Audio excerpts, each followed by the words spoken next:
Hello everyone, welcome to your channel. कैसे हैं आप सब? होप सो सब बढ़िया होंगे। तो गाइस, आज हम बात करेंगे हमारे चैप्टर की जो चल रहा था आपका पर्यावरण संरक्षण एवं भारतीय दृष्टिकोण। ये स्पेशली जो है आपके बीए फर्स्ट सेम के विद्यार्थियों के लिए है जो कि इतिहास सब्जेक्ट से जो है रिलेशन रखते हैं। देखिए, पर्यावरण संरक्षण आ गया है तो कहीं ये मत समझिए कि ईवीएस का टॉपिक है। नो, ये आपके इतिहास का ही है। प्लेलिस्ट में जो है ये अपडेट हो जाएगा और आज रहेगा पार्ट 2। इस तरह जो है आज आपका ये चैप्टर बिल्कुल कंप्लीट हो जाएगा। तो चलिए वीडियो को स्टार्ट करते हैं। देखिए, पर्यावरण संरक्षण के बारे में पिछली वीडियो में मैंने आपको बताया था। तो आज का जो टॉपिक है हमारा है आम जागरूकता की आवश्यकता और कौन कौन सी जागरूकता चाहिए जिससे हम पर्यावरण को सुरक्षित कर सकते हैं। देखिए, पर्यावरण जो है वो सभी से संबंधित है, बिल्कुल है। जो आपके आसपास का वातावरण है हम सबसे वो संबंधित रखता है। ये केवल वैज्ञानिकों के लिए सुरक्षित नहीं है, हमें भी वो चीज़ें करनी चाहिए। सबसे पहले जो टारगेट किया जाता है आपका व्यक्तिगत स्वास्थ्य है। सबसे पहले आप व्यक्तिगत स्तर पर अपने आप को स्वस्थ रखने के लिए जो है जागरूक होने चाहिए। ये अपने आप से ही शुरू होता है, कोई आपको इसमें फोर्स नहीं करता है। ये एक इच्छा नहीं है आपकी कि हाँ भाई मेरी विल है तो मैं करूँगा। नो, ये आपका कंपल्शन है कि आपको अपने व्यक्तिगत स्वास्थ्य की तरफ जो है ध्यान देना चाहिए। ठीक है, जब आपका व्यक्तिगत स्वास्थ्य अच्छा होता है तब आप सामुदायिक स्वास्थ्य की तरफ जाते हैं। लाइक जैसे आप जो है सड़कों पर कूड़ा मत फेंको, ठीक है। और जो आपकी नालियाँ होती है उसमें कूड़ा नहीं जाना चाहिए। कूलरों का पानी साफ सुथरा रखना चाहिए, ठीक है। तो ये चीज़ें आपको पता है, ये कॉमन सेंस है। पॉलीथीन का हमें त्याग करना चाहिए कि वो पॉलीथीन का हमें यूज़ नहीं करना चाहिए। एक बीच में बात चली थी कि अगर जो गाय उसको पॉलीथीन को खा लेती है तो उससे भी जो है बहुत ज़्यादा नुकसान होता है, गाय को होता है, ठीक है। और जब जब ये टुकड़े जो है पॉलीथीन के टुकड़े जो हैं आपको जगह जगह पे दिखते हैं तो ये बहुत ज़्यादा भद्दे भी लगते हैं। तो ये इस चीज़ से पता लगता है कि आपको पर्यावरण जागरूकता की बहुत ज़्यादा ज़रूरत है। पानी का प्रयोग, यद्यपि धरती पर जो है जल जो तत्व है आम मिलता है, बिल्कुल है, परंतु प्रभावी लोगों द्वारा इसके अत्यधिक प्रयोग और दुरुपयोग से शहरों में पानी की समस्या बहुत ज़्यादा उत्पन्न हो गई है। पानी की जो है ना खपत इतनी बढ़ चुकी है ना, लेकिन लोग इसका बहुत ज़्यादा मिसयूज़ करते हैं। पानी के महत्व को हमें समझना चाहिए। शून्य क्षेत्र हो गए कि वायु प्रदूषण उत्पन्न करने वाले जो है वायु वाहनों की सेना जो आपकी संख्या है उसमें कमी लाने का इसमें प्रयत्न करना चाहिए, बिल्कुल करना चाहिए, ठीक है। सीएनजी का प्रयोग करना चाहिए, कंप्रेस नेचुरल गैस जो है इसका जो है यूज़ करना चाहिए। वहाँ पे पेट्रोल की जगह आप डीजल के स्थान पर आप सीएनजी जो है, पहले पेट्रोल आया फिर डीजल की जो है आपकी कारें बनने लगी थी, अब सीएनजी की बनने लग गई हैं। तो ये एक अच्छा जो कह सकते हो यूज़ किया जा सकता है कि मतलब कि पर्यावरण जो है ज़्यादा से ज़्यादा प्रदूषित नहीं होता है, ठीक है। नेक्स्ट है पर्यावरण की सुरक्षा के लिए भारत द्वारा जो है किए गए प्रयास कौन कौन से हैं। देखिए, जो पर्यावरण है वो आपकी कैसी है, वो एक अनवरत प्रक्रिया है, चलती रहती है चलती रहती है। कभी बदला है क्या? जब से मानव का उद्भव स्टार्ट हुआ है तो तभी से तो पर्यावरण शुरू हो गया है, ठीक है। अब ये निरंतर चलने वाली प्रक्रिया बन चुकी है और ये जो है इतिहास रूपी वृक्ष का जो है रोपण करने जो हमें उत्प्रेरित किया है। जितनी भी पुरानी चीज़ें हमने पीछे देखी हैं उससे क्या है कि उससे हमें एक बैकग्राउंड मिल गया कि कैसे हमने आगे पर्यावरण में मूव ऑन करना है। जैसे जैसे समय बीता जो आपका कहते हैं मानव है वो बुद्धि की तरफ बढ़ने लगा, उसकी बुद्धि विकसित शुरू हो गई थी, ठीक है। तो बुद्धिमत्ता से क्या हो गया, उसने क्या किया कि पर्यावरण जो संबंधित तत्व थे उसके लिए अतिशय दोहन और विदोहन से उसे शत विशत कर दिया, जिसका परिणाम जो है वर्तमान समय में पर्यावरण समस्याओं के रूप में परिलक्षित होता है। कि जब उसे थोड़ा सा भी इस चीज़ का एहसास होने लग गया कि मानव को मैं इससे कुछ अच्छा कर सकता हूँ, तो उसको इस चीज़ की नॉलेज नहीं थी कि कितना करना है और कितना नहीं करना है। जो उस चीज़ का जो भरपाई है वो आज हम वर्तमान में झेल रहे हैं। जैसे वर्तमान युग में आपकी जो है जनसंख्या बढ़ रही है, औद्योगिकरण हो रहा है, वनों की कटाई बहुत ज़्यादा हो रही है, वन्य जीवन का बहुत ज़्यादा संहार हो रहा है, परमाणु परीक्षणों से जो है आपका जो एनवायरनमेंट है वो बहुत ज़्यादा इम्बैलेंस हो गया है। प्रदूषण की जो समस्या है वो वर्तमान की भांति विकराल नहीं थी। जैसे आज इतना प्रदूषण हो रहा है, कितना प्रदूषण है, पहले ऐसा नहीं था, ठीक है। और पर्यावरण के जो है मैं कहूँ कि बहुत बहुत ज़्यादा जो है हानि जो है पर्यावरण को पहुंचाई जा रही है। प्रकृति से जो है मानव समाज का संबंध जो है सभ्यता के साथ जो है आरंभ से रहा है, बिल्कुल रहा है, आप सब पढ़ चुके हो। और मानव और पर्यावरण का जो परस्पर जो है घनिष्ठ संबंध रहा है, क्योंकि पर्यावरण शब्द का ही अर्थ होता है परि प्लस में आवरण, ये दो शब्दों के मेल से बना है। अर्थ है इसका चारों ओर से घिरा हुआ, यानी जो हमारे चारों तरफ का जो वातावरण है जिसका हमारे ऊपर प्रत्यक्ष प्रत्यक्ष रूप से भी जिसे आप देख सकते हो, और अप्रत्यक्ष रूप से इन दोनों से हम जो उपभोग करते हैं वो क्या कहलाता है, हमारा पर्यावरण कहलाता है। देखिए, पर्यावरण की सुरक्षा के लिए ना भारत ने बहुत ज़्यादा प्रयत्न किए थे। एक तो सबसे पहले है संवैधानिक व्यवस्था, इसके लिए कॉन्स्टिट्यूट में भी जो है आपको जो है इसको प्रोविज़न दिया गया है। संवैधानिक व्यवस्था में क्या है कि भारतीय संविधान पर्यावरण संरक्षण नीति को एकदम, इसमें बिल्कुल एक जो चीज़ है ना बिल्कुल स्पष्ट दी हुई है। किसमें दी हुई है?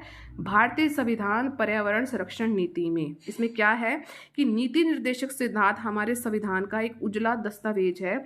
इसके अंतर्गत क्या बात है कि जो आपका अनुच्छेद है 48 क से लेकर आपका 51(6) तक, इसमें इन चीज़ों में आपको जो है बताया गया है कि पर्यावरण की सुरक्षा कैसे हम सुनिश्चित कर सकते हैं। यानी कि इतना जो है महत्व, जो हमारा ये पॉइंट है कि इसको संविधान में भी स्थान दिया गया है। तो ये चीज़ आपको याद रखनी है कि 48 क से लेकर 51(6) से जो है ये आपके आर्टिकल्स है, इसमें जो है बताया गया है कि कैसे आप पर्यावरण को सुनिश्चित कर सकते हो। इन अनुच्छेदों के अनुसार प्रत्येक राज्य अपने क्षेत्र के क्या कर सकता है कि उसमें आप प्राकृतिक पर्यावरण की सुरक्षा कर सकता है, और जितने भी आपको सुधार लगता है उसमें अपना एफर्ट डाल सकता है। और इससे चीज़ क्या होगी, जिससे आपके वन और वन्य जीवन की जो पर्याप्त रूप से आप उसकी सुरक्षा कर सकते हो। क्योंकि देखो, एक अधिनियम के तहत, एक कानून के तहत अगर हम बन जाते हैं तो वो काम हम कर लेते हैं। अगर हमारे ऊपर कानून ना होना, तो हमारे अनुच्छेद ना बने होना, हमारे मौलिक अधिकार ना हो, तो हम कुछ भी नहीं करेंगे। तो संविधान में पर्यावरण को भी उतनी ही जगह दी गई है जितने आपके मौलिक अधिकार हैं या मौलिक कर्तव्य हैं। नेक्स्ट है आपका वन्य जीवन सुरक्षा अधिनियम, जो कि आया था 1972 में। देखते हैं इसमें खास ऐसा क्या है।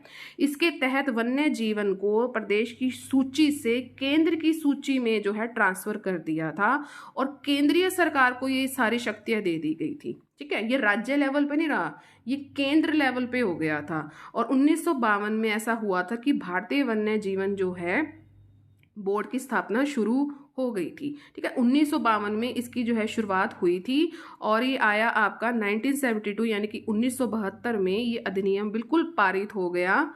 ठीक है, देखो 20 साल बाद हुआ है। तो 1972 में इस अधिनियम के पारित होने के बाद बोर्ड द्वारा वन्य जीवन संरक्षण के लिए अभ्यारण्य और राष्ट्रीय उद्यान जो है बनाए गए। यानी हम यहाँ पर जो है इसमें अपनी जो है सुरक्षा कर सकते हैं। 20 साल लग गए इस चीज़ में। इसमें खास ऐसा क्या है कि यह जो वन्य जीवन है संबंधित जो परिभाषाएं जितनी भी आपको मिलेंगी, इसमें निश्चित करता है कि इसका अर्थ क्या है, किसका अर्थ क्या नहीं है। आप जो वन्य जीवन जो सलाहकार होते हैं, समितियां बनी होती है, वार्डन हो गए, कर्तव्य हो गए, शक्तियाँ हो गई, ये सब उसके बारे में उसमें लिखा हुआ है। ठीक है, बहुत से संकटग्रस्त पौधों के संरक्षण की व्यवस्था की गई, जिनको बहुत, जैसे कि कहते हो ना कि कुछ संकट है, उनको किसी चीज़ की नीड है, तो वो वहाँ पर जो है फुलफिल की जाती है। आपके राष्ट्रीय उद्यान हो गए हैं, वन्य जीव संरक्षण हो गए हैं, अभ्यारण्य हो गए हैं। ठीक है, आप हमारे हरियाणा में भी हैं, मैं आपको हरियाणा जीके भी करवा रही हूँ, तो वो सीरीज़ भी देख लेना। ठीक है, राष्ट्रीय उद्यान हो गए हैं, वन्य जीव संरक्षण अभ्यारण्य इनकी स्थापना की गई है, चिड़ियाघर की भी की गई है। प्रजातियाँ जो है लुप्त हो गई हैं, उनके बारे में भी सोचा जाता है।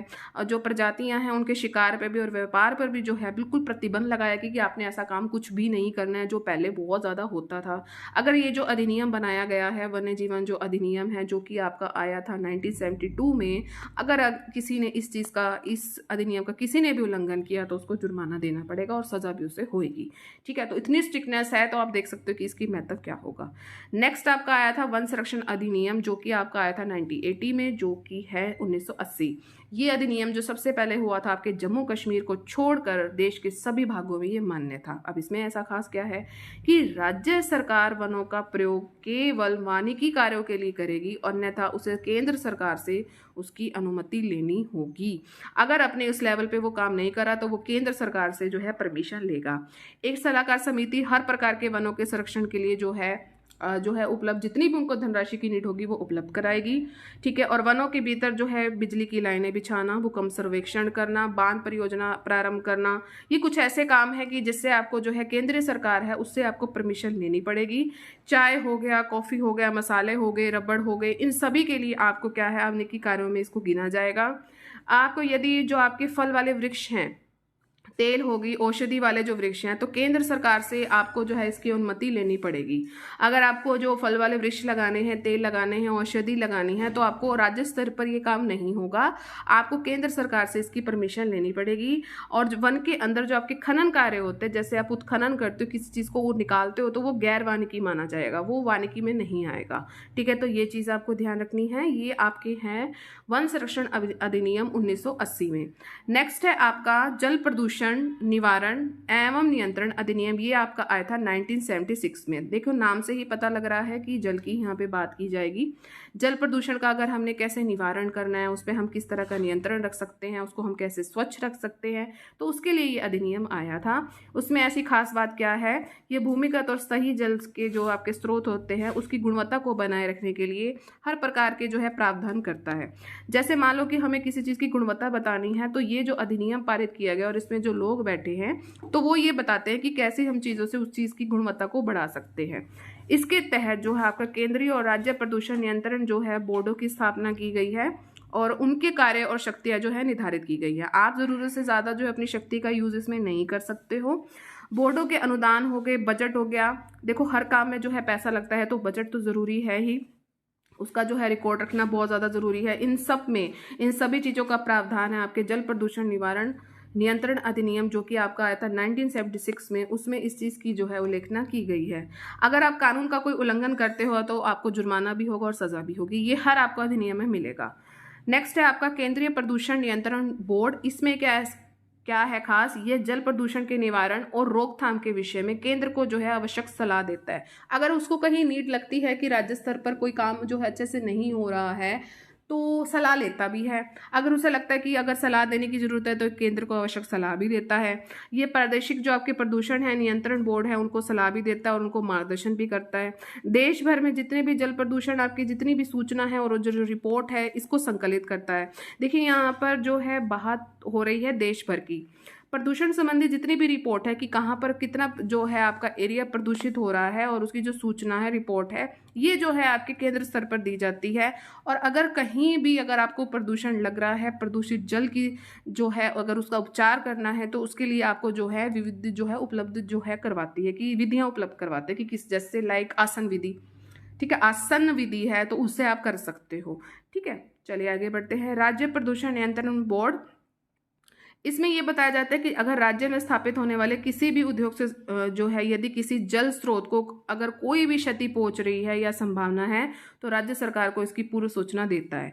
अगर लगता है कि राज्य स्तर पर हमारा कोई भी हानि हमें हो रही है, तो हमें राज्य जो सरकार है उसको सूचना देनी पड़ेगी। यह जल के मानक स्थापित करता है, जिससे उस राज्य के उद्योगों को मानना पड़ता है ये चीज़ है। अगर आप अपनी मर्जी से कुछ भी करने बैठोगे तो कोई भी काम नहीं होगा। राज्य बोर्डों को अधिकार देता है कि किसी उद्योग के जल को नमूने एकत्रित करे, उसकी जांच करवाए और उसके मानकों पर खरा ना उतरने की दशा में उद्योगों को नोटिस दे, उसे अनुमति देने से इनकार करते। देखिए कितना अच्छा है ये काम राज्य प्रदूषण नियंत्रण बोर्ड में। ठीक है, एक ये बहुत ज़्यादा इंपॉर्टेंट है पर्यावरण सुरक्षा अधिनियम 1986, वेरी वेरी इंपॉर्टेंट। इसमें क्या है कि आपका आया था 19 नवंबर 1986 को पर्यावरण संरक्षण अधिनियम। आपकी पूर्व प्रधानमंत्री है श्रीमती इंदिरा गांधी, उनके जन्म दिवस के अवसर पर ये जो है शुरू किया गया था। इसमें ऐसी खास बात क्या है कि पर्यावरण में आपका जल है, वायु है, धरती है, संबंध है, इन उसका जो है मनुष्य और अन्य हर प्रकार की जीवों तथा पदार्थों के संबंध को सम्मिलित किया गया है। देखिए हर कोई किसी ना किसी चीज़ से जुड़ा हुआ है और ये सब चीज़ें आपस में जुड़ी हुई हैं। पर्यावरण प्रदूषण का क्या अर्थ होता है कि किसी भी प्रकार के अगर ठोस है, द्रव है, गैस है, वस्तु की इतनी मात्रा में उपस्थित हो कि जो पर्यावरण के लिए किसी भी प्रकार से हानिकारक हो, तो हानिप्रद होने की संभावना रखती है। तो ये चीज़ हो गई है। अगर ये चीज़ें जो है ज़्यादा उपस्थिति इनकी बढ़ चुकी है और वो जो है पर्यावरण, चाहे ठोस है, द्रव है, गैस है, ज़्यादा उपस्थिति अगर हो गई है और वो किसी भी तरीके से अगर पर्यावरण को नुकसान पहुंचा रही है, तो वो पर्यावरण प्रदूषण कहलाता है। ठीक है, इस अधिनियम के तहत जो है केंद्रीय प्रदूषण नियंत्रण बोर्ड को शक्तियां दी गई है कि पर्यावरण के संरक्षण और सुधार के लिए वो कार्यरत रहे, और राज्य पर जो है प्रदूषण नियंत्रण बोर्ड उसके साथ सहयोग करेगा। ये तो होगी आपकी केंद्रीय लेवल पे, क्योंकि देखिए केंद्रीय प्रदूषण नियंत्रण बोर्ड है। और अगर सहयोग मांगने की बात करेंगे तो वो राज्य स्तर पर वो उसको करना पड़ेगा। जल, वायु, मृदा जो मृदा है उसके मानक अलग अलग क्षेत्रों और उद्देश्य के लिए निर्धारित होने चाहिए। प्रदूषकों की जो सर्वाधिक अनुमति है योग्य जो है मात्रा निर्धारित हो। उद्योगों को जो है प्रोत्साहन दिया जाना चाहिए कि कैसे वो अपने कचरे का जो है पुनः उपयोग कर सकते हैं, पुनः चक्रण कर सकते हैं। जो औद्योगिक आपकी इकाइयां हैं जैविक गैस का कैसे उत्पादन करें और कचरे का प्रयोग भी हो, ऊर्जा भी प्राप्त हो सके उस चीज़ से। जैसे आपको ये चीज़ें पता है कि ये होती हैं, जो है खेतों में ये चीज़ होती है। आप जो है अगर उद्योगों का विकास कर सकते हो तो उसकी जो तकनीक होनी चाहिए बिल्कुल साफ सुथरी होनी चाहिए और उससे आपको उद्योगों को प्रोत्साहन दे। तो इस तरह ये आपका चैप्टर आज हो गया है समाप्त। तो कैसा लगा ये सेशन? उम्मीद है अच्छा लगा होगा। अगर आपको अच्छा लगा है तो प्लीज़ अब लाइक सभी करके जाएंगे, शेयर मैक्सिमम करेंगे, सब्सक्राइब का रेड बटन उसे ज़रूर प्रेस करेंगे और ये आपकी प्लेलिस्ट जो है बिल्कुल अब अपडेट हो जाएगी। प्लेलिस्ट में आपको सभी वीडियोज़ जो है प्रोवाइड की हुई हैं। तो आप जो है चैनल पर विजिट कीजिए और प्लेलिस्ट के सेक्शन में जाइए तो वहाँ आपको मिल जाएगा सब कुछ। ऑल पर ज़रूर क्लिक करना ताकि चैनल पर जितनी भी वीडियोस आए उसकी नोटिफिकेशन आपको टाइम टू टाइम मिलती रहे। चलिए मिलेंगे अपने नेक्स्ट वीडियो में। Till then thank you so much for watching. Bye bye guys and take care.